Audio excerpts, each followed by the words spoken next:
Hello guys, അപ്പോൾ നമ്മളിന്ന് നോക്കാൻ പോകുന്നത് കമ്പയറിങ് ക്വാണ്ടിറ്റീസിൻ്റെ അടുത്ത പാർട്ടാണ്. അടുത്ത പാർട്ടിൽ നമ്മൾ ഇന്ന് ഇപ്പം നോക്കാൻ പോകുന്നത് നമുക്ക് സിമ്പിൾ ഇൻട്രസ്റ്റിനെ കുറിച്ചാണ്. സിമ്പിൾ ഇൻട്രസ്റ്റ് എന്ന് പറഞ്ഞാൽ എന്താണെന്ന് ആദ്യം നമുക്ക് നോക്കാം. അപ്പം ഞാനാണെങ്കിൽ ഇതൊരു ബോറോയിങ്ങോ റെൻറ്റിങ്ങിൻ്റെയോ കേസ് പറയാം. ഞാനിപ്പോൾ ഒരു ബാങ്കിൽ നിന്ന് കടമെടുക്കുന്ന കേസ് പറയാം. ഇത് ബോറോ ചെയ്യുമ്പോഴും റെൻറ്റ് ചെയ്യുമ്പോഴും എല്ലാം ഇത് നമുക്ക് ഉപയോഗിക്കപ്പെടാൻ പറ്റുന്നതാണ്. അപ്പോൾ ഞാൻ ഞാനിപ്പോൾ ഒരു ഇതിപ്പോൾ ഒരു ബാങ്കാണെന്ന് വെച്ചോ. അപ്പം ഞാനാണെങ്കിൽ എന്ത് ചെയ്യുക, ഞാൻ ഇവിടെ പോയി ഞാൻ ഡെപ്പോസിറ്റ് ചെയ്യുന്ന കേസ് കൊണ്ട് ഡെപ്പോസിറ്റ് ചെയ്യുന്നതും നമ്മളിപ്പം കടം വാങ്ങിക്കുന്നതും എല്ലാം കണക്കാണ്. അപ്പം ഞാൻ ഏതെങ്കിലും ഒരു കേസ് പറയാം. ഞാനിപ്പോൾ എന്താ പറയാൻ പോകുന്നതെന്ന് പറഞ്ഞാൽ ഞാനിപ്പോൾ കുറച്ച് മണി കൊണ്ട് ഡെപ്പോസിറ്റ് ചെയ്യുന്ന കേസാണ് പറയാൻ പോകുന്നത്. അപ്പോൾ ഞാനാണെങ്കിൽ ഒരു 1000 രൂപ കൊണ്ട് ഈ ബാങ്കിൽ ഡെപ്പോസിറ്റ് ചെയ്യുകയാണ്. ബാങ്കിൻ്റെ അകത്ത് ഡെപ്പോസിറ്റ് ഇടുകയാണ്. 1000 രൂപ ഡെപ്പോസിറ്റ് ഇട്ടു. അപ്പോൾ അവർ എൻ്റെ അടുത്ത് പറയുവാണ് ഈ 10% എന്ത് തരാമെന്ന് പറയുവാണ്, 10% വെച്ച് റേറ്റ് തരാമെന്ന് പറയുവാണ്. അതായത് ഓരോ വർഷവും ഓരോ വർഷവും 10% വെച്ച് ഇൻട്രസ്റ്റ് ആയിട്ട് തരാമെന്ന് പറയുവാണ്. ഇനി ഞാൻ അത് എത്ര വർഷത്തേക്കാണ് ഞാൻ ഇത് ഇടാൻ പോകുന്നതെന്ന് വെച്ചാൽ ഞാനൊരു 5 വർഷത്തേക്ക് ഈ പൈസ ആ ബാങ്കിൽ തന്നെ ഇടാൻ പോവാണ്. അപ്പോൾ അവർ ഈ 5 വർഷം കഴിയുമ്പോൾ എനിക്ക് എത്ര രൂപ തരും, അതെങ്ങനെയാണ് തരുന്നത് എന്നാണ് നമുക്ക് സിമ്പിൾ ഇൻട്രസ്റ്റിൽ നോക്കാനുള്ളത്. സിമ്പിൾ ഇൻട്രസ്റ്റ് ആയിട്ട് നമ്മൾ കാൽക്കുലേറ്റ് ചെയ്യുമ്പോൾ ഈ പൈസ 5 ഇയർ കഴിയുമ്പോൾ എത്ര രൂപ ആവും എന്നാണ് നമ്മൾ കാൽക്കുലേറ്റ് ചെയ്യാൻ പോകുന്നത്. അപ്പോൾ സിമ്പിൾ ഇൻട്രസ്റ്റ് എന്ന് പറഞ്ഞാൽ വേറെ ഒന്നുമില്ല. ഞാനാണെങ്കിൽ ഇപ്പോൾ first year, second year, third year, fourth year, fifth year, 5 വർഷം ഇവിടെ എഴുതി. ആദ്യത്തെ വർഷം ആകുമ്പോൾ ഞാൻ എത്ര രൂപ ഇട്ടത്, 1000 രൂപയാണ് ഞാൻ ഇട്ടത്. അപ്പോൾ അവരെന്ത് ചെയ്യും, അതിൻ്റെ 10% തരും. അപ്പോൾ 1000ൻ്റെ 10% എന്ന് പറയുമ്പോൾ 1000 × 10/100. ഇവിടെ 2 0, ഇവിടുത്തെ 2 0 ക്യാൻസലായി പോയാൽ നമുക്ക് എത്ര കിട്ടും, 100 എന്നാണ് കിട്ടുന്നത്.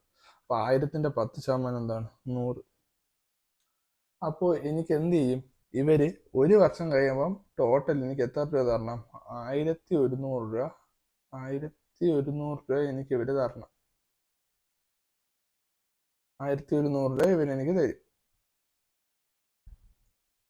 ഇനി ഇതിപ്പോൾ രണ്ടാമത്തെ വർഷം ആകുമ്പോൾ അവർ എത്ര രൂപ തരണം, 1000 രൂപ. ഞാൻ ആദ്യമായിട്ട് 1000 രൂപ രണ്ടാമത്തെ വർഷം വന്ന് എടുക്കുകയാണെങ്കിൽ 1000 രൂപ തന്നെ തരണം. പിന്നെ ഈ ആദ്യത്തെ വർഷം പിന്നെ എന്തും തന്നു, ഒരു 100 തന്നു. അപ്പോൾ ടോട്ടൽ അവർ ആദ്യത്തെ വർഷം എനിക്ക് തന്നത് 1700 എനിക്ക് തരേണ്ടത് 1700 ഞാൻ ആദ്യത്തെ വർഷം എടുക്കുന്നില്ല. അപ്പോൾ എനിക്ക് 1100 അവിടെ ഉണ്ട്. പിന്നെ എന്ത് തരണം, ആദ്യമായിട്ട് 1000ൻ്റെ എന്ത് തരണം, 10% തരണം. അപ്പോൾ വീണ്ടും എന്ത് തരണം, 100 തരണം. അപ്പോൾ എത്രയാവും, 1200. ഇനി മൂന്നാമത്തെ വർഷം ആകുമ്പോൾ എന്ത് ചെയ്യും, ഈ 1200 രൂപ അവന് എൻ്റെ ബാങ്കിൽ ഇപ്പോൾ അക്കൗണ്ടിലുണ്ട്. അതിൻ്റെ കൂടെ ഇവരെന്ത് ചെയ്യണം, ഈ 1000ൻ്റെ വീണ്ടും 10% തരണം. അത് എത്ര തന്നെ, 100 തന്നെ. കാരണം ഈ 1000ൻ്റെ 10%ആണ് നമ്മൾ അടുത്തടുത്ത് പോകുന്നത്. അപ്പം വീണ്ടും 100 തന്നെ. അപ്പം എനിക്ക് അവർ എത്ര രൂപ തരണം, 1300 രൂപ തരണം. ഇനി അത് കഴിഞ്ഞിട്ട് വീണ്ടും ഞാൻ നാലാമത്തെ വർഷം ആകുമ്പോൾ 1300 പ്ലസ് വീണ്ടും എന്ത് ചെയ്യണം, 1000ൻ്റെ 10% തരണം, 100 തരണം. അപ്പം 1400 രൂപ തരണം. അഞ്ചാമത്തെ വർഷം ആകുമ്പോൾ എന്ത് ചെയ്യും, 1400ൻ്റെ കൂടെ വീണ്ടും ഒരു 100 കൂടെ തരണം. അപ്പം എനിക്ക് എത്രയാവും, 1500 രൂപ അവരെന്ത് തരണം, എനിക്ക് അഞ്ചാമത്തെ വർഷമാകുമ്പം അവർ 1500 രൂപയാണ് എനിക്ക് തരാനുള്ളത്. അപ്പോൾ നമുക്ക് ഇവിടെ നിന്ന് കിട്ടി, ഞാനാണെങ്കിൽ 1000 രൂപ ഇട്ട്, 1000 രൂപയാണ് ആ ബാങ്കിൽ കൊണ്ടിട്ടത്. 1000 രൂപ ഞാൻ ബാങ്കിൽ കൊണ്ടിട്ടപ്പോൾ അവരെനിക്ക് 5 വർഷം കഴിയുമ്പോൾ എത്ര രൂപ തരണം, 1500 രൂപ തരണം. അപ്പോൾ എനിക്കിവിടെ ഇൻട്രസ്റ്റ് ആയിട്ട് എത്ര രൂപയാണ് കിട്ടിയത്, ഇൻട്രസ്റ്റ് ആയിട്ട് എനിക്ക് കിട്ടിയ രൂപയാണ് 500 രൂപയാണ് അവരെനിക്ക് എന്തായിട്ട് തന്നത്. ഞാൻ 1000 രൂപയെ ഇട്ടുള്ളൂ, അവർ 500 രൂപയും കൂടെ എനിക്ക് എക്സ്ട്രാ തരേണ്ടി വന്നു. അപ്പോൾ ആ എക്സ്ട്രാ തന്നത് ബാങ്ക് എനിക്ക് തന്നതാണ്. ഞാനിവിടെ 10% വെച്ച് അവർ ഓരോ ഇയറും തന്ന് 5 വർഷമായപ്പോൾ 500 രൂപയാണ്. അപ്പോൾ അതിനെ പറയുന്ന പേരാണ് സിമ്പിൾ ഇൻട്രസ്റ്റ്. അതായത് ഇവരെനിക്ക് തന്ന പലിശയാണ് എന്ത്, ഈ 500. ഈ 1000 ഞാൻ ഇട്ട രൂപ. അപ്പോൾ ഇത് രണ്ടും കൂടെ കൂട്ടുമ്പോൾ കിട്ടുന്നതാണ് ടോട്ടൽ എമൗണ്ട്, 5 വർഷം കഴിയുമ്പോൾ അവരെനിക്ക് തരേണ്ട എമൗണ്ട്. ഇനി നമുക്ക് നേരെ ഫോർമുലയിലോട്ട് പോവാം. ഫോർമുലയിൽ ഈ പറഞ്ഞ സാധനങ്ങളാണ്. ഇവിടെ ഇൻട്രസ്റ്റ് എന്ന് ഉദ്ദേശിക്കുന്നത് സിമ്പിൾ ഇൻട്രസ്റ്റ് ആണ്. അപ്പോൾ ഈ സിമ്പിൾ ഇൻട്രസ്റ്റ് ഈക്വൽ ടു, നമ്മൾ ഇപ്പോൾ ഇവിടെ എന്താ ചെയ്തത്, ഓരോ വർഷവും ഇങ്ങനെ കണക്ക് കൂട്ടിയാണ് ചെയ്തത്. ഇതിപ്പോൾ ഒരു 6 വർഷം ആവണമെങ്കിൽ പിന്നെയും കൂടും. 7 വർഷമാണെങ്കിൽ പിന്നെയും കൂടി ഇങ്ങനെ ചെയ്ത് പോകണം. അപ്പം ഇതൊരു മെത്തേഡാണ് ചെയ്യാനുള്ള. ഈ മെത്തേഡ് അല്ലാതെ നമുക്ക് ഒരു ഫോർമുല വെച്ച് ഡയറക്റ്റ് കണ്ടുപിടിക്കാൻ പറ്റും ഈ സിമ്പിൾ ഇൻട്രസ്റ്റ്. അതാണ് നമ്മളിപ്പോൾ അടുത്ത് പഠിക്കാൻ പോകുന്ന ഈ ഫോർമുല. ഇതാണ് നമ്മൾ പരീക്ഷയ്ക്കും ചെയ്യാനുള്ളത്. ഈ ഫോർമുല വെച്ചും ചെയ്യാം, ഇങ്ങനെയും ചെയ്യാം. ഇതിൽ രണ്ടിലെ ഏതാണ് നിങ്ങൾക്ക് എളുപ്പം അതാണ് ചെയ്യാനുള്ളത്. പക്ഷേ നമുക്ക് മാക്സിമം ഏറ്റവും കൂടുതൽ എളുപ്പം ഇത് തന്നെ ആയിരിക്കും. കാൽക്കുലേഷൻ ഇത്തിരി എളുപ്പമാണെങ്കിൽ നമുക്ക് സിമ്പിൾ ഇൻട്രസ്റ്റ് കണ്ടുപിടിക്കാൻ ഈ ഫോർമുല തന്നെ ആയിരിക്കും എളുപ്പമെന്നാണ് എനിക്ക് തോന്നുന്നത്. അപ്പോൾ ഇതിൽ പ്രിൻസിപ്പിൾ എന്ന് പറയുന്നതാണ് എമൗണ്ട് നമ്മൾ വാങ്ങിച്ചത്. അതായത് ഞാനിപ്പോൾ ഈ കണക്കിലാണെങ്കിൽ ഞാൻ 1000 രൂപയാണ് എന്ത് ചെയ്ത് അവിടെ കൊണ്ട് ഡെപ്പോസിറ്റ് ചെയ്തത്. അപ്പോൾ 1000 എൻ്റെ പ്രിൻസിപ്പൽ. അല്ലെങ്കിൽ ഞാനിപ്പോൾ ഒരു ബാങ്കിൽ പോയി കടം വാങ്ങിക്കുകയാണെങ്കിൽ ഞാൻ എത്ര രൂപയാണ് അവിടെ നിന്ന് കടം വാങ്ങിച്ചത്, അതാണ് അവിടുത്തെ പ്രിൻസിപ്പൽ. പിന്നെ റേറ്റ് എന്ന് ഉദ്ദേശിക്കുന്നത് നമുക്ക് എത്ര ശതമാനം അവർ തരാം. ഞാനിപ്പോൾ ഒരു പൈസ അവിടെ കൊണ്ട് ഡെപ്പോസിറ്റ് ചെയ്യുമ്പോൾ അവർ എൻ്റെ അടുത്ത് എന്ത് പറഞ്ഞു, ഓരോ വർഷവും എനിക്ക് ഇത്ര രൂപ ഇൻട്രസ്റ്റ് ആയിട്ട് തരാമെന്ന് പറഞ്ഞു. അതാണ് അവിടുത്തെ റേറ്റ്. അല്ലെങ്കിൽ ഞാനിപ്പോൾ ഒരിടത്തുനിന്ന് കുറച്ച് പൈസ പലിശയായിട്ട് അതായത് ബോറോ ചെയ്യുമ്പോൾ എനിക്ക് അവരെന്ത് ചെയ്യാന്ന് പറയും, ഇത്ര റേറ്റ് തരാമെന്ന് പറയും. ആ റേറ്റ് എന്ന് ഉദ്ദേശിക്കുന്നത് ഞാൻ ഓരോ വർഷം, ഞാനിപ്പോൾ 2 വർഷത്തേക്കാണ് കടം വാങ്ങിയത്. ഞാൻ പറഞ്ഞത് 2 വർഷം കഴിയുമ്പോൾ തിരിച്ചടയ്ക്കാന്ന് പറയുമ്പോൾ അവരെനിക്ക് എൻ്റെ അടുത്ത് പറയും അതിനെനിക്ക് 10% അല്ലെങ്കിൽ 8% പലിശ തരണം. അപ്പം ഞാൻ വാങ്ങിച്ച പൈസ മാത്രമല്ല, അവർക്ക് എനിക്ക് തരണോണ്ടെന്തെങ്കിലും ലാഭം ഉണ്ടാവണ്ടേ. ആ ലാഭത്തിന്റെ കണക്കാണ് റേറ്റിൽ അവർ പറയുന്നത്. അപ്പം അത് ശതമാനത്തിലായിരിക്കും റേറ്റ് പറയുന്നത്. ഞാൻ പറഞ്ഞു പെർസെൻറ്റേജ് വന്ന അവിടെ ഇപ്പൊ എന്ത് പറഞ്ഞാൽ ബൈ 100 പറഞ്ഞു. അതാണ് ഈ 100. അതായത് നമുക്ക് എന്ത് പറയാം, principal into rate into time period. അതായത് എത്ര വർഷത്തേക്കാണ് എടുത്തത്, അതാണ് ടൈം പീരീഡ്. ഇതാണ് നമ്മളെ ഫോർമുല. ഇവിടെ റേറ്റ് എപ്പോഴും എന്തിലായിരിക്കും, പെർസെൻറ്റേജിലായിരിക്കും. അപ്പോൾ പെർസെൻറ്റേജിലെ മാറ്റം നമ്മൾ എന്ത് ചെയ്യണം, ബൈ 100 കൊടുക്കണം. അങ്ങനെയാണ് ഈ 100 വന്നത്. അപ്പോൾ ഫോർമുല എന്താണ്, ഇതിനെ നമുക്ക് ഷോർട്ടാക്കി പ്രിൻസിപ്പലിനെ ഷോർട്ടാക്കി നമുക്ക് എന്തായിട്ട് എഴുതാം, പി ആയിട്ട് എഴുതാം. അതേപോലെ റേറ്റിനെ ഷോർട്ടാക്കിയിട്ട് നമുക്ക് ആറായിട്ട് എടുക്കാം. ടൈം പീരീഡിനെ ഷോർട്ടാക്കി ടി ആയിട്ട് എടുക്കാം. അപ്പോൾ നമ്മളെ ഫോർമുല എങ്ങനെ മാറും, സിമ്പിൾ ഇൻട്രസ്റ്റിനെ ഷോർട്ടാക്കി എസ് ഐ ആക്കാം. S I is equal to P into R into T by 100 എന്ന് വരും. നമുക്ക് ഷോർട്ട് ഫോമിൽ എഴുതിയാൽ നമുക്ക് എന്തെന്ന് വരും, P is equal to S I equal to P into R into T by 100 എന്ന് വരും സിമ്പിൾ ഇൻട്രസ്റ്റിന്റെ ഫോർമുല. അപ്പൊ ഈ സിമ്പിൾ ഇൻട്രസ്റ്റ് എന്ന് പറഞ്ഞാൽ നമുക്ക് എന്തേ ആയുള്ളൂ, നമ്മൾ നേരത്തെ ഇതിൽ നോക്കുകയാണെങ്കിൽ ഇവിടത്തെ നോക്കുകയാണെങ്കിൽ ഈ 500 ഈ സിമ്പിൾ ഇൻട്രസ്റ്റ് എന്ന് പറഞ്ഞാൽ. നമുക്ക് എമൗണ്ട് ആണ് കണ്ടുപിടിക്കേണ്ടത്. അല്ലെങ്കിൽ ഒരു 5 വർഷം കഴിഞ്ഞിട്ട് എനിക്ക് എത്ര രൂപയാണ് കിട്ടുന്നതെന്ന് കണ്ടുപിടിക്കാനുണ്ടെങ്കിൽ ആദ്യത്തെ പ്രിൻസിപ്പൽ, അതായത് നേരത്തെ ക്വസ്റ്റ്യനിലെ 1000, അതാണ് അവിടുത്തെ പ്രിൻസിപ്പൽ. ഇവിടുത്തെ സിമ്പിൾ ഇൻട്രസ്റ്റ് കഴിഞ്ഞ ക്വസ്റ്റ്യനിൽ എത്രയായിരുന്നു, 500 ആയിരുന്നു. അത് രണ്ടും കൂടെ കൂട്ടുമ്പോൾ കിട്ടുന്ന 1500. 1500 എനിക്ക് അവരെന്ത് ചെയ്യാൻ തരുന്നത്, 5 വർഷം കഴിയുമ്പോൾ അവരെനിക്ക് തിരിച്ചു തരുന്നത്. അതാണ് എമൗണ്ട്. അതായത് നമ്മളിപ്പം ഒരു പൈസ ഞാൻ ബോറോ ആരുടെങ്കിലും കടം വാങ്ങിക്കുകയാണെങ്കിൽ ഇത്ര വർഷം കഴിഞ്ഞ് തിരിച്ചു തരാമെന്നായിരിക്കും പറയുന്നത്. ആ തിരിച്ച് നമ്മൾ എത്ര എമൗണ്ട് ആണോ അവർക്ക് തിരിച്ചു കൊടുക്കുന്നത്, അതാണ് എമൗണ്ട്. അല്ലെങ്കിൽ ഞാനിപ്പോൾ ചെന്ന് ഒരു പൈസ ബാങ്കിൽ ഡെപ്പോസിറ്റ് ചെയ്യുവാണ്, അപ്പോൾ അവർ പറയുന്നത് എനിക്ക് ഇത്ര ശതമാനം പലിശ തരാമെന്ന്, ഇത്ര വർഷത്തേക്ക് ഇത്ര ശതമാനം പലിശ വെച്ച് തരാമെന്ന് പറയുകയാണ്. അപ്പോൾ ആ പലിശ കിട്ടുമ്പോൾ, അതായത് ആ പലിശ എനിക്ക് കിട്ടി, അവർ ഇത്ര ശതമാനം പലിശ തരാന്ന് പറഞ്ഞാൽ ഞാൻ ഇത്ര വർഷം വെയിറ്റ് ചെയ്ത് അവരെ തിരിച്ച് എനിക്ക് ആ എമൗണ്ട് എടുക്കുമ്പോൾ എനിക്ക് എത്ര രൂപയാണോ തരുന്നത്, അതാണ് ഇവിടുത്തെ എമൗണ്ട്. എനിക്ക് ഈ ഞാൻ ആദ്യം ഇട്ട എമൗണ്ട് കൂട്ടാതെ അവർ എത്ര രൂപയാണോ തിരിച്ചു തന്നത്, അപ്പോൾ അതായത് ആദ്യം ഇട്ട എമൗണ്ട് നമുക്ക് തിരിച്ച് കിട്ടിയ എമൗണ്ടിൽ നിന്ന് ആദ്യം ഇട്ട എമൗണ്ട് കുറയ്ക്കുമ്പോൾ കിട്ടുന്നതാണ് ഇൻട്രസ്റ്റ്. ആ ഇൻട്രസ്റ്റ് കണ്ടുപിടിക്കാനുള്ള ഫോർമുലയാണ് P into R into T by 100. ഇതാണ് നമ്മൾ സിമ്പിൾ ഇൻട്രസ്റ്റിന്റെ ഫോർമുല.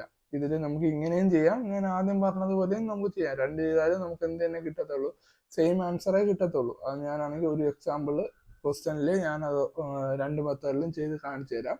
എന്നിട്ട് ബാക്കിയുള്ള ക്വസ്റ്റ്യൻസ് എല്ലാം നമ്മൾ ഫോർമുല വെച്ച് മാത്രമായിരിക്കും ചെയ്യുന്നത്. അപ്പൊ ആദ്യത്തെ ക്വസ്റ്റ്യൻ, ഈ ക്വസ്റ്റ്യനിൽ നമുക്ക് എന്ത് ചെയ്യാം, ഫോർമുല വെച്ച് തന്നെ ചെയ്യാം. ഫോർമുല വെച്ച് ചെയ്യുമ്പോൾ ഇവിടെ എന്താ പറയുന്നത്, another take A loan for 5000 rupees. അപ്പൊ നമ്മൾ ലോൺ എത്രയാണ് എടുത്തത്, 5000. അപ്പൊ അവിടുത്തെ പി എത്രയാണ്, 5000 ആണ് അവിടുത്തെ പി. ലോൺ എമൗണ്ട് എത്രയാണ് എടുത്തത്, പി. ഞാൻ നേരത്തെ പറഞ്ഞ ഡെപ്പോസിറ്റ് കേസ് ആണ് നമ്മൾ എക്സാമ്പിൾ ആയിട്ട് പറഞ്ഞത്. ഇവിടെ എന്താ പറഞ്ഞത്, ലോൺ എടുക്കുന്നു എന്നാണ് പറഞ്ഞത്. അപ്പൊ ലോൺ എടുക്കുന്നതാണ് അവിടുത്തെ പി. എത്ര രൂപയാണോ നമ്മൾ ലോൺ ആയിട്ട് എടുത്തത്, അതാണ് അവിടുത്തെ പി. അപ്പൊ എത്ര വെച്ച് തിരിച്ചടയ്ക്കണം, 50% പെർ മന്ത് അവർക്ക് ഇൻട്രസ്റ്റ് ആയിട്ട് കൊടുക്കണം. അപ്പൊ അവിടുത്തെ ആർ എത്രയാണ്, ആർ ഈക്വൽ ടു 50 പെർസെൻറ്റേജ് ആണ്. ഇനി നമുക്ക് ഇത് എത്ര വർഷത്തിന് കഴിഞ്ഞിട്ടാണ് കൊടുക്കേണ്ടത്? എൻഡ് ഓഫ് 1 ഇയറിന്റെ ആണ് ഇവിടെ കണ്ടുപിടിക്കാനുള്ളത്. അപ്പൊ ടി എത്രയായിട്ട് എടുക്കാം? നമുക്ക് 1 ഇയർ ആയിട്ട് എടുക്കാം. 1 ഇയർ ആയിട്ട് ടി എടുക്കുവാണ്. അപ്പൊ നമ്മളെ സിമ്പിൾ ഇൻട്രസ്റ്റ് എത്രയെന്ന് എങ്ങനെ കണ്ടുപിടിക്കും? സിമ്പിൾ ഇൻട്രസ്റ്റ് കണ്ടുപിടിക്കാൻ എന്താണ്? P into R into T by 100 ഇതാണ് നമ്മളെ ഫോർമുല. അപ്പൊ എന്ത് കൊടുക്കുക? 5000 ഇൻറ്റു ആർ. ആർ എത്രയാണ്? 15 ഇൻറ്റു 1/100. ഈ 1 ഇയർ ആകുമ്പോൾ ഈ 1 കൊടുക്കണമെന്നില്ല, കൊടുത്ത് ആദ്യമേ പഠിക്കുന്നതാണ് നല്ലത്. അപ്പം നമുക്ക് എന്ത് ചെയ്യാം? ഇത് ചെയ്യുമ്പോൾ ഇവിടെ 2 പൂജ്യവും ഇവിടുത്തെ 2 പൂജ്യവും ക്യാൻസൽ ആയി പോകും. അപ്പോൾ 50 ഇൻറ്റു 15 എന്ന് വരും. 50 ഇൻറ്റു 15 എന്ന് വരും. അപ്പോൾ ഇത് ചെയ്യുമ്പോൾ എത്ര കിട്ടും? അപ്പോൾ നമുക്ക് 15 ഇൻറ്റു 50 ചെയ്യുന്നതിന് വരെ ആദ്യം 15 ഇൻറ്റു 5 ചെയ്യാം. 15 ഇൻറ്റു 5 ചെയ്യുമ്പോൾ നമുക്ക് എത്ര കിട്ടും? 75 എന്ന് കിട്ടും. പിന്നെ ഒരു 0 കൂടെ ഇട്ട് കൊടുത്താൽ മതി, 0. അപ്പോൾ എത്ര കിട്ടി? 750 എന്ന് കിട്ടി. അപ്പോൾ നമ്മളെ സിമ്പിൾ ഇൻട്രസ്റ്റ് എത്രയാണ്? അപ്പോൾ നമുക്ക് എങ്ങനെ എഴുതാം? ഇൻട്രസ്റ്റ് ഈക്വൽ ടു ₹750 എന്ന് എഴുതി കൊടുക്കും. അപ്പോൾ ഇതാണ് നമ്മൾ സിമ്പിൾ ഇൻട്രസ്റ്റ് കണ്ടുപിടിക്കുന്ന ഫോർമുല. ഇത് മറ്റേ മെത്തേഡ് ഞാൻ പറയുന്നില്ല, കാരണം ഇവിടെ 1 ഇയറേ ഉള്ളൂ. 1 ഇയർ ആകുമ്പോൾ നമുക്ക് എങ്ങനെ ചെയ്യേണ്ടതെന്ന് നേരത്തെ അറിയാം. ഞാനൊരു വലിയ ക്വസ്റ്റനിൽ മറ്റേ മെത്തേഡിലും കൂടെ ചെയ്ത് കാണിച്ചു തരാം. അപ്പോൾ ഈ ക്വസ്റ്റനിൽ നമുക്ക് മറ്റേ മെത്തേഡും കൂടെ ചെയ്ത് നോക്കാം. ആദ്യം നമ്മൾ സാധാ ഫോർമുല മെത്തേഡ് തന്നെ നമുക്ക് നോക്കാം. If Manohar pays an interest of 750. അപ്പോൾ നമുക്ക് ഇവിടെ എന്താണ്? ഇൻട്രസ്റ്റ് ആണ് പറയുന്നത്. എത്രയെന്ന്? 750. ഇൻട്രസ്റ്റ് നമുക്ക് ഐ എന്ന് എഴുതാം, അല്ലെങ്കിൽ എസ് ഐ എന്ന് എഴുതാം. ഇൻട്രസ്റ്റ് എന്ന് വെറുതെ പറഞ്ഞാൽ സിമ്പിൾ ഇൻട്രസ്റ്റ് ആണ്, അതുകൊണ്ട് എന്താണ് 750 എന്ന് എഴുതി. S I equal to 750 for 2 year. അപ്പൊ ടി എന്തെന്ന് പറഞ്ഞിട്ടുണ്ട്? 2 ഇയർ എന്ന് പറഞ്ഞിട്ടുണ്ട്. T is equal to 2 year എന്ന് പറഞ്ഞിട്ടുണ്ട്. സം ഓഫ് മണി എത്രയെന്ന് പറഞ്ഞിട്ടുണ്ട്? സം ഓഫ് മണി, അതായത് നമ്മളെ പി എത്രയാണെന്ന് പറഞ്ഞിട്ടുണ്ട്. സം എന്ന് ഉദ്ദേശിക്കുന്ന നമ്മളെ പി ആണ് സം എന്ന് ഉദ്ദേശിക്കുന്നത്. നമ്മൾ പി ആണ് എന്തെന്ന് ഉദ്ദേശിക്കുന്നത്? സം കൊണ്ട് ഉദ്ദേശിക്കുന്നത് എന്തിനെ തന്നെയാണ്? പി എ തന്നെയാണ് സം കൊണ്ട് ഉദ്ദേശിക്കുന്നത്. നമുക്ക് മറ്റേ ലാസ്റ്റ് എമൗണ്ട് ആണെങ്കിൽ എമൗണ്ട് എന്നായിരിക്കും നമുക്ക് പറയുന്നത്. ഫൈനൽ എമൗണ്ട് എന്നോ അങ്ങനെ എന്തെങ്കിലും ആയിരിക്കും പറയുന്നത്. സം എന്ന് ഉദ്ദേശിക്കുന്നത് പി എ തന്നെയാണ്. പി എത്രയാണ്? ₹4,500 ആണ്. 4,500 ആണ്. ₹4,500 ആണ് നമ്മളെ പി. അപ്പൊ നമുക്ക് ഇവിടെ എന്താണ് കണ്ടുപിടിക്കാനുള്ളത്? റേറ്റ് ഓഫ് ഇൻട്രസ്റ്റ് ആണ് കണ്ടുപിടിക്കാനുള്ളത്. അതായത് ആറാണ് നമുക്ക് ഇവിടെ എന്ത് ചെയ്യാനുള്ളത്? ആറാണ് നമുക്ക് കണ്ടുപിടിക്കാനുള്ളത്. അപ്പൊ 6 കണ്ടുപിടിക്കാനും നമ്മൾ എന്ത് ചെയ്താൽ മതി? എസ് ഐയുടെ ഫോർമുല തന്നെ ഉപയോഗിച്ചാൽ മതി. എസ് ഐ ഈക്വൽ ടു എത്രയെന്ന് അറിയാം? P into R into T by 100 ആണ് നമ്മളെ ഫോർമുല. ഇവിടെ പി എത്രയാണെന്ന് അറിയാം? 4,500. ആർ അറിയത്തില്ല. ടി എത്രയാണെന്ന് അറിയാം? 2 ഇയർ ആണെന്ന് അറിയാം. എസ് ഐ എത്രയാണെന്ന് അറിയാം? 750 ആണെന്ന് അറിയാം. അപ്പൊ നമുക്ക് സബ്സ്റ്റിറ്റ്യൂട്ട് ചെയ്താൽ പോരെ? വിച്ച് ഇംപ്ലൈസ് എന്ത് വരും? 750 ഈക്വൽ ടു 750 എസ് ഐക്ക് വരെ 750 എന്ന് കൊടുത്തു. പിക്ക് പകരം എന്ത് കൊടുക്കാം? 4,500 കൊടുക്കാം. 4,500 ഇൻറ്റു എന്ത് വരും? 6 അറിഞ്ഞൂടെ, അപ്പൊ 6 തന്നെ കൊടുക്കാം. ഇൻറ്റു ടി എത്രയാണ്? 2 ഇയർ ബൈ എന്താണ്? 100. ഇതിൽ നമുക്ക് എന്ത് ചെയ്യണം? 6 കണ്ടുപിടിക്കണം. അപ്പൊ 6 അവിടെ തന്നെ ഇട്ടാൽ നമുക്ക് ഇവിടെ എന്തെന്ന് വരും? ഈ 750 ഈക്വൽ ടു ഇപ്പുറത്തുള്ളതുകൊണ്ട് 750 അതേപോലെ ഇട്ടു. ഇവിടെ 6 അതേപോലെ ഇട്ടേക്കാണ്. അപ്പൊ ഈ 100 ആദ്യം ഇപ്പുറത്ത് വരുമ്പോൾ എന്താവും? ഇൻറ്റു 100 ആവും ബൈ ഇത് ഇപ്പുറത്ത്. ഇവിടെ മൾട്ടിപ്ലിക്കേഷൻ ആണ്. അത് ഈക്വൽ ടു അപ്പുറത്തോട്ട് പോകുമ്പോൾ അത് എന്തായി മാറും? ഡിവിഷൻ ആയിട്ട് മാറും. അപ്പൊ ഇവിടെ ഇത് 2 എന്താണ്? മൾട്ടിപ്ലിക്കേഷൻ ആണ്. അതും അപ്പുറത്ത് പോകുമ്പോൾ എന്തായി മാറും? ഡിവിഷൻ ആയി മാറും. അപ്പോൾ 4,500 ഇൻറ്റു 2 എന്ന് നമുക്ക് കൊടുക്കാം. ഇവിടെ 2 പൂജ്യം ക്യാൻസൽ ചെയ്യാം. നമുക്ക് ഇതിന് വേണ്ടിന് 15 വെച്ച് ക്യാൻസൽ ചെയ്യാൻ പറ്റുന്നതാണ്. ഇവിടെ എത്ര പ്രാവശ്യം പോകും? 15 വെച്ചിട്ട് 5 ടൈംസ് പോവും. ഇവിടെ എത്ര ടൈംസ് പോവും? ഇവിടെ 3 ടൈംസ് ആയിരിക്കും പോകുന്നത്. 3ഉം 5ഉം ആയി. ഇനി ഇതിനെ വീണ്ടും ഡിവൈഡ് ചെയ്യാൻ പറ്റുമോ? ഇല്ല. നമുക്ക് എന്ത് തന്നെ കിട്ടും? റേറ്റ് 5/6 എന്നാണ് നമുക്ക് റേറ്റ് കിട്ടുന്നത്. 3 ഇൻറ്റു 6. ഇവിടെ 5 അല്ല, ഇവിടെ 5 അല്ല, 50/6 എന്നാണ് കിട്ടുന്നത്. ഇവിടെ ഒരു 0 എക്സ്ട്രാ ഉണ്ട്. അപ്പൊ നമുക്ക് എന്തെന്ന് കിട്ടും? 50/6 എന്ന് കിട്ടും. അപ്പൊ ഞാനത് കുറച്ച് മാറ്റിയാണ്.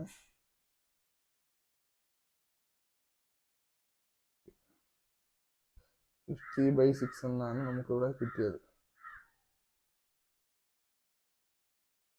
അപ്പോൾ ആർ ഈക്വൽ ടു എന്തെന്ന് കിട്ടി 50/6 എന്ന് കിട്ടി. ഇനി ഇതിനെ നമുക്ക് വേണമെങ്കിൽ എന്തിലാക്കാം, നമുക്ക് ഡെസിമലിലും കൂടെ ആക്കാം, അല്ലെങ്കിൽ മിക്സഡ് ഫ്രാക്ഷനിലാക്കാം. ഞാനിപ്പോൾ മിക്സഡ് ഫ്രാക്ഷനിലോട്ട് മാറ്റുവാണ്. 50/6 മിക്സഡ് ഫ്രാക്ഷനിലോട്ട് ആക്കാൻ വേണ്ടി എത്ര പ്രാവശ്യം പോകും? 50-ല് 6-ല് 15 എത്ര പ്രാവശ്യം, 50 എത്ര പ്രാവശ്യം പോകും? 8 ടൈംസ് ആണ്, 48 അല്ലേ? അപ്പോൾ 8 ടൈംസ് പോകും. ബാക്കി റിമൈൻഡർ 2 ആണ്. 2/6 എന്ന് കിട്ടും. അതിന് നമുക്ക് സിംപ്ലി ആക്കിയ 8 1/3 എന്ന് കിട്ടും. 8 1/3% ആണ് എന്താ അവിടുത്തെ റേറ്റ് ഓഫ് ഇൻട്രസ്റ്റ് എന്ന് പറഞ്ഞാൽ 8 1/3% ആണ്. ഇങ്ങനെയാണ് നമ്മൾ സിമ്പിളായിട്ട് ഇതിൻ്റെ ഏത് ഫോർമുല, ഇനിയിപ്പോൾ നമുക്ക് ടി ആണ് കണ്ടുപിടിക്കാനുള്ളതെങ്കിൽ ഈ 6 തന്നേക്കും, അപ്പോൾ അത് വെച്ചിട്ട് തിരിച്ചിടുക. ഇനി ചില ക്വസ്റ്റ്യനിൽ 6 കണ്ടുപിടിച്ചിട്ട് പറയും എമൗണ്ടും കൂടെ കണ്ടുപിടിക്കാൻ പറയും. എമൗണ്ട് കണ്ടുപിടിക്കാൻ പറഞ്ഞാൽ നമുക്ക് ഈ 6ന്റെ ആവശ്യമില്ല, സിമ്പിൾ ഇൻട്രസ്റ്റ് പ്ലസ് ടി ചെയ്താൽ മതി. ചില ക്വസ്റ്റ്യനിൽ സിമ്പിൾ ഇൻട്രസ്റ്റും കണ്ടുപിടിക്കാൻ പറയും, എമൗണ്ടും കണ്ടുപിടിക്കാൻ പറയും. അപ്പോൾ അതൊക്കെ വെച്ച് ഇത് അങ്ങോട്ടും ഇങ്ങോട്ടും മാറ്റി കൊടുക്കുക, ചെയ്യുക, അത്രേ ഉള്ളൂ. ഇപ്പം നമുക്ക് വേറൊരു ക്വസ്റ്റ്യൻ നോക്കാം. ഇതിലെന്ന് പറഞ്ഞാൽ Arun brought a car for 3,50,000 rupees and next year the price went up to 3,70,000. അപ്പം ആദ്യം വാങ്ങിച്ചപ്പോൾ 3,50,000 ആയിരുന്നു. അത് അടുത്ത വർഷമായപ്പോൾ എന്തായി മാറി? 3,70,000 ആയിട്ട് മാറി. അപ്പോൾ ഇവിടുത്തെ പെർസെൻറ്റേജ് ഇൻക്രീസ് എത്രയെന്നാണ് കണ്ടുപിടിക്കേണ്ടത്. അപ്പോൾ നമ്മൾ കഴിഞ്ഞ ക്ലാസ്സിൽ പഠിച്ചായിരുന്നു, പെർസെൻറ്റേജ് ഇൻക്രീസ് കണ്ടുപിടിക്കാനായിട്ട് നമുക്ക് ഫോർമുല പഠിച്ചിട്ടായിരുന്നു. എന്ന് പറഞ്ഞാൽ ചേഞ്ച്, ഇവിടെ എത്രയാണ് ചേഞ്ച് ഉണ്ടാകുന്നത്, ഡിക്രീസ് ആയാലും ഇൻക്രീസ് ആയാലും നമ്മൾ ഒരേപോലെ തന്നെയാണ് ചെയ്യുന്നത്. ഇവിടെ എന്ത് വരും? പെർസെൻറ്റേജ് ഡിക്രീസ് എന്നാവും. ഇവിടെ ഇത് തമ്മിലുള്ള ചേഞ്ച്. ഇപ്പം ഡിക്രീസ് ആയിരുന്നെങ്കിൽ എന്ത് വന്നേനെ? ഇതിനേക്കാളും ചെറുതായിരിക്കും ഇവിടെ വരേണ്ടത്. ഇപ്പം ഇൻക്രീസ് ആയതുകൊണ്ട് ഇവിടെ എന്ത് വന്നു? വലുത് വന്നു. അത്രേ ഉള്ളൂ വ്യത്യാസം. അപ്പം പെർസെൻറ്റേജ് ഇൻക്രീസ് കണ്ടുപിടിക്കാൻ എന്ത് ചെയ്താൽ ചേഞ്ച് ബൈ ഒറിജിനൽ, ഒറിജിനൽ എത്രയാണോ അതേ ഇൻറ്റു 100 ചെയ്താൽ മതി. അപ്പോൾ ചേഞ്ച്, ഇവിടുത്തെ ചേഞ്ച് എത്രയാണ്? ഇവിടെ 3,50,000 3,70,000 ആയി. അപ്പോൾ ഇവിടുത്തെ ചേഞ്ച് എത്രയാണ്? 20,000 ആണ് ഇവിടുത്തെ ചേഞ്ച്. ബൈ ഒറിജിനൽ എമൗണ്ട് എത്രയാണ്? വാങ്ങിച്ച എമൗണ്ട് എന്തായിരുന്നു? 3,50,000 ആയിരുന്നു വാങ്ങിച്ച എമൗണ്ട്. അപ്പോൾ 50,000 ഇൻറ്റു 100. ഇവിടുത്തെ 2 പൂജ്യം ഇവിടുത്തെ 2 പൂജ്യം ക്യാൻസൽ ആയി പോവും. ഇവിടെ നിന്ന് 2 പൂജ്യവും ഇവിടുത്തെ 2 പൂജ്യവും കൂടെ ക്യാൻസൽ ആക്കി കഴിഞ്ഞാൽ ബാക്കി എത്ര വരും? നമുക്ക് 200/35 എന്ന് വരും. ഇനി നമുക്ക് ഇതിനെ ഡിവൈഡ് ചെയ്ത് നോക്കാം. 200/35 ഡിവൈഡ് ചെയ്യുമ്പോൾ എത്ര പ്രാവശ്യം പോവും? 200 35 ഇൻറ്റു 10 ആകുമ്പോൾ 330 പോവും. നമുക്ക് 350 വരും. അപ്പോൾ നമുക്കിവിടെ 200 ഉള്ളൂ. 200 ആകുമ്പോൾ ഏകദേശം അതിൻ്റെ പകുതി ആകുമ്പോൾ തന്നെ, അതായത് 170 35 ഇൻറ്റു 10 എന്ന് പറഞ്ഞാൽ നമുക്ക് എത്രയാണ്? 35 ഇൻറ്റു 10 എന്ന് പറഞ്ഞാൽ 350 ആണ്. അപ്പോൾ നമുക്ക് അടുത്ത് എന്ത് നോക്കാം? 35 ഇൻറ്റു 5, അവിടെ 10 ആണ്, സോറി 100 അല്ല 10 ആണ്, ഇൻറ്റു 10 350 ആണ്. അപ്പോൾ 35 ഇൻറ്റു 5 എത്രയാണെന്ന് നോക്കാം. അപ്പോൾ എത്ര വരും? 175 എന്ന് വരും. അപ്പോൾ നമുക്ക് ഈ വാല്യൂ എന്ന് പറഞ്ഞാൽ 175ൻ്റെ അടുത്താണ്. അപ്പോൾ ഇതിൽ നിന്ന് ഒരു പ്രാവശ്യം കൂടെ 35 ആഡ് ചെയ്ത് നോക്കാം. അപ്പം 210 എന്ന് വരും. 210 എന്ന് കിട്ടും. അപ്പോൾ നമുക്കിവിടെ എന്ത് മതി? ഇവിടെ നമുക്ക് 200 ആണ് ആവശ്യം. അപ്പോൾ നമുക്ക് 210 എടുക്കാൻ പറ്റത്തില്ല. അപ്പോൾ നമ്മൾ എന്ത് എടുക്കും? 35 ഇൻറ്റു 5 ആയിരിക്കും എടുക്കുന്നത്. ഈക്വൽ ടു 5 വരും. ബാക്കി എത്ര വരും? ബാക്കി 25 വലിയ വരുന്നത് 25/35 എന്ന് കൊടുക്കും. പെർസെൻറ്റേജ് ഇൻക്രീസ് എന്താണ്? 5 25/35. പിന്നെ നമുക്ക് വേണമെങ്കിൽ വീണ്ടും സിംപ്ലിഫൈ ചെയ്യാം. അങ്ങനെ സിംപ്ലിഫൈ ചെയ്യാം. 5 ഈ 25-ൽ എത്ര പ്രാവശ്യം പോകും? 5-ൽ 5 പ്രാവശ്യം പോകും. 35-ൽ എത്ര പ്രാവശ്യം പോകും? 7 പ്രാവശ്യം പോകും. അപ്പോൾ 5/7 എന്ന് വേണമെങ്കിൽ 7% എന്ന് നമുക്ക് ആക്കാം. സിംപ്ലിഫൈ ചെയ്ത് ഇങ്ങനെ ചെയ്താൽ. അപ്പോൾ വാട്ട് ഇസ് പെർസെൻറ്റേജ് ഇൻക്രീസ് എന്ന് ചോദിക്കുമ്പോൾ എന്താണ്? 5/7 എന്നാവും. ഇനി പെർസെൻറ്റേജ് ഡിക്രീസ് എത്രയാണെന്ന് ചോദിച്ചാൽ എന്ത് ഡിക്രീസ് ഇതിൽ ചോദിക്കാൻ പറ്റില്ല, എങ്കിൽ ഇവിടെ ഒരു മൈനസും കൂടി ഇട്ട് കൊടുക്കുന്നതേ ഉള്ളൂ. പക്ഷെ അങ്ങനെ ചോദിക്കത്തില്ല, കറക്റ്റായിട്ടേ ചോദിക്കത്തുള്ളൂ. ഇപ്പോൾ ഇവിടെ ഡിക്രീസ് ആണ്, ഇത് ഇതിനേക്കാളും കുറവായിരുന്നെങ്കിൽ ഡിക്രീസ് എന്ന് ചോദിക്കുള്ളൂ. അപ്പോൾ എന്ത് ചെയ്യുക, അവിടെ മൈനസ് ഒന്നും ഇട്ട് കൊടുക്കണ്ട, എന്തെന്ന് തന്നെ കണ്ടുപിടിച്ചാൽ മതി. ഈ ഇൻക്രീസ് നമ്മൾ എങ്ങനെയാണോ ചെയ്തത് അതേപോലെ ചെയ്യുക. ഇവിടെ എഴുതുമ്പോൾ മാത്രം പെർസെൻറ്റേജ് ഡിക്രീസ് എന്ന് എഴുതി കൊടുക്കുക. അത്രേ ഉള്ളൂ അത് തമ്മിലുള്ള വ്യത്യാസം. ഇനി അടുത്തൊരു ക്വസ്റ്റ്യൻ നോക്കാം. അടുത്ത ക്വസ്റ്റ്യനിൽ പറയുന്നതെന്ന് പറഞ്ഞാൽ sets A washing machine for rupees sushi cells A washing machine for rupees 13,500. 13,500 ഒരു വാഷിംഗ് മെഷീൻ സെല്ലുമാണ്. അപ്പോൾ നമുക്ക് ഇവിടെ എന്തെന്ന് എഴുതാം, selling price is equal to 13,500 എന്ന് എഴുതാം. ലോസസ് ₹40. അപ്പോൾ അവിടെ ലോസ് എത്രയാണ്, ₹40 അല്ല 20% ആണ് എന്ത് ചെയ്തത് അവിടുത്തെ ലോസ്. 20% ആണ് ലോസ്. അവൾ എത്ര രൂപയ്ക്കാണ് ഇത് വാങ്ങിച്ചത്. ഇത് ചെയ്യാൻ നമ്മളൊരു മെത്തേഡ് പറഞ്ഞു തന്നായിരുന്നു. അതായത് CP എന്തായിട്ട് എടുക്കും, 100 ആയിട്ട് അസ്യൂം ചെയ്യും, 100x ആയിട്ട് അസ്യൂം ചെയ്യും. അപ്പോൾ നമ്മളെ ലോസ് എത്ര വരും, ലോസ് 20x ആവും. 100xന്റെ 20 എന്ന് പറഞ്ഞാൽ 100xന്റെ 20% എന്ന് പറഞ്ഞാൽ 20 ആണ്. അപ്പോൾ ലോസ് 20 ആകുമ്പോൾ സെല്ലിംഗ് പ്രൈസ് എത്രയാവും, 80x എന്നാവും. അപ്പോൾ നമുക്കിവിടെ എന്താ തന്നേക്കുന്നത്, സെല്ലിംഗ് പ്രൈസ് ആണ് തന്നേക്കുന്നത് എത്ര, 13,500 എന്ന് തന്നേക്കുന്നത്. 13,500 ആണ് നമ്മൾ 80x. അപ്പോൾ അവിടെ നിന്ന് എക്സ് എത്ര കിട്ടും, x ഈക്വൽ ടു 13,500/80 എന്ന് വരും. 2 ഓരോ 0 പോയാൽ നമുക്ക് 1350/8 എന്ന് വരും. ഞാനിത് ആദ്യമേ ഇവിടെ ഡിവൈഡ് ചെയ്യുന്നില്ല, കാരണം നമുക്ക് ഇതിലോട്ട് നമുക്കിവിടെ എന്താ കണ്ടുപിടിക്കേണ്ടത്, കോസ്റ്റ് പ്രൈസ് ആണ് കണ്ടുപിടിക്കാനുള്ളത്. കോസ്റ്റ് പ്രൈസ് കണ്ടുപിടിക്കാൻ നമുക്ക് എന്താണ് വേണ്ടത്, 100x ആണ് വേണ്ടത്. കോസ്റ്റ് പ്രൈസ് എന്ന് പറഞ്ഞാൽ 100x അല്ലേ. അപ്പോൾ എക്സിൽ വേണ്ടി നമുക്ക് ഇതിനെ സബ്സ്റ്റിറ്റ്യൂട്ട് ചെയ്യാം. അപ്പോൾ എന്ത് ചെയ്യാം, 100 × എക്സിൻ്റെ സ്ഥാനത്ത് എന്ത് കൊടുത്താൽ മതി, 1350/8 എന്ന് കൊടുത്താൽ മതി. ഇനി നമുക്ക് ഇതിനെ ഡിവൈഡ് ചെയ്ത് നോക്കാം. അപ്പോൾ എത്രയാണ് ഉത്തരം കിട്ടുന്നതെന്ന് നമുക്ക് നോക്കാം. അപ്പോൾ ഇതിനെ ഡിവൈഡ് ചെയ്യാനായിട്ട് 8നെ കൊണ്ട് 30 ഡിവൈഡ് ചെയ്യുമ്പോൾ നമുക്ക് എന്ത് കിട്ടും, ഒരു പ്രാവശ്യം പോവും. ബാക്കി എത്ര വരും, ബാക്കി 3 to 5 വരും. അപ്പോൾ ഇവിടെ എന്ത് വരും, 55 എന്ന് വരും. 55 എത്ര പ്രാവശ്യം പോവും, 6 ടൈംസ് പോവും. 7 ടൈംസ് പോയാൽ 56 ആയി പോവും. നമുക്ക് 55 മതി. അപ്പോൾ 6 ടൈംസേ പോവുള്ളൂ. അപ്പോൾ 48 വരും, ബാക്കി 7 വരും. അപ്പോൾ 70 എത്ര പ്രാവശ്യം പോവും, 8 പ്രാവശ്യം പോവും. 9 പ്രാവശ്യം ആകുമ്പോൾ 72 ആണ് വരുന്നത്. 8 പ്രാവശ്യം ആകുമ്പോൾ 64 വരും. ബാക്കി എത്ര വരും, 6 വരും. അപ്പോൾ നമ്മൾ എന്ത് ചെയ്യുക, 6 ബാക്കി 6 ആണ് വരുന്നത്. അപ്പോൾ പോകത്തില്ല. അതുകൊണ്ട് നമ്മൾ എന്ത് കൊടുക്കും, ഡെസിമൽ കൊടുക്കും. ഇവിടെ 0 കൂടെ ഇട്ട് കൊടുക്കും. അപ്പോൾ 60 എത്ര പ്രാവശ്യം പോവും, 60 നമുക്ക് 7 ടൈംസ് പോവും. 7 ടൈംസ് പോകുമ്പോൾ 56 എന്ന് വരും. ബാക്കി ഒരു 4 വരും. ഇത് പോയി ബാക്കി ഒരു 4 വന്നു. അപ്പോൾ വീണ്ടും ഒരു 0 കൂടെ ഇട്ട് കൊടുത്താൽ എത്ര പ്രാവശ്യം പോവും, 5 ടൈംസ് പോവും. അപ്പോൾ 168.75 എന്ന് കിട്ടി. 168.75 എന്ന് കിട്ടി. എന്ത് 1,350 8 കൊണ്ട് ഡിവൈഡ് ചെയ്യുമ്പോൾ നമുക്ക് എന്ത് കിട്ടി, 168.75 എന്ന് കിട്ടി. അപ്പോൾ ഇൻറ്റു 100 ചെയ്യുമ്പോൾ നമുക്ക് എന്ത് ചെയ്താൽ മതി, ഈ ഡെസിമൽ 10 കൊണ്ട് മൾട്ടിപ്ലൈ ചെയ്യുമ്പോൾ ഇവിടെ പോവും, 100 കൊണ്ട് മൾട്ടിപ്ലൈ ചെയ്യുമ്പോൾ ഇവിടെ പോവും. നമുക്ക് എന്ത് കിട്ടും, 16875 റുപ്പീസ് എന്ന് കിട്ടും കോസ്റ്റ് പ്രൈസ്. അപ്പം ഇതെങ്ങനെയാണ് ഇങ്ങനെയൊക്കെ വന്നതെന്ന് നമ്മൾ കഴിഞ്ഞൊരു വീഡിയോയിൽ പറഞ്ഞിട്ടുണ്ടായിരുന്നു. ഇതിൻ്റെ ഫോർമുല എങ്ങനെയാണ് ഇങ്ങനെ എടുത്തത് എന്നൊക്കെ ഡീറ്റെയിൽഡ് ആയിട്ട് കഴിഞ്ഞൊരു വീഡിയോ പറഞ്ഞിട്ടുണ്ടായിരുന്നു. അപ്പം അതിൻ്റെ ഒരു ക്വസ്റ്റ്യനിൻ്റെ ഇടയിൽ വന്നുകൊണ്ട് അതെങ്ങനെയാണ് ചെയ്ത് കാണിച്ചതെന്നേ ഉള്ളൂ. നമുക്ക് അടുത്ത ക്വസ്റ്റ്യനിലോട്ട് പോവാം. അടുത്ത ക്വസ്റ്റ്യനിൽ എന്ന് പറയുമ്പോൾ what is a rate given, rate ആണ് നമുക്കിവിടെ കണ്ടുപിടിക്കാനുള്ളത്. Gives ₹280 as interest. അപ്പോൾ സിമ്പിൾ ഇൻട്രസ്റ്റ് ആയിട്ട് എത്രയാണ് കിട്ടുന്നത്, സിമ്പിൾ ഇൻട്രസ്റ്റ് ആയിട്ട് എത്ര കിട്ടും, ₹280 ആണ് നമ്മൾ സിമ്പിൾ ഇൻട്രസ്റ്റ് കിട്ടുന്നത്. സം ഓഫ് റുപ്പീസ് എന്ന് പറഞ്ഞിട്ടുണ്ട്. സം ഓഫ് റുപ്പീസ് എന്ന് പറയുമ്പോൾ പി എത്രയെന്ന് പറഞ്ഞിട്ടുണ്ട്, ₹56,000 56,000 ആണ് പി പറഞ്ഞേക്കുന്നത്. ടി എത്രയെന്ന് പറഞ്ഞിട്ടുണ്ട്, ടി 2 ഇയർ എന്ന് പറഞ്ഞിട്ടുണ്ട്. അപ്പോൾ നമുക്കിവിടെ കണ്ടുപിടിക്കേണ്ടത് ആറാണ്. എത്രയെന്നാണ് കണ്ടുപിടിക്കാനുള്ളത്.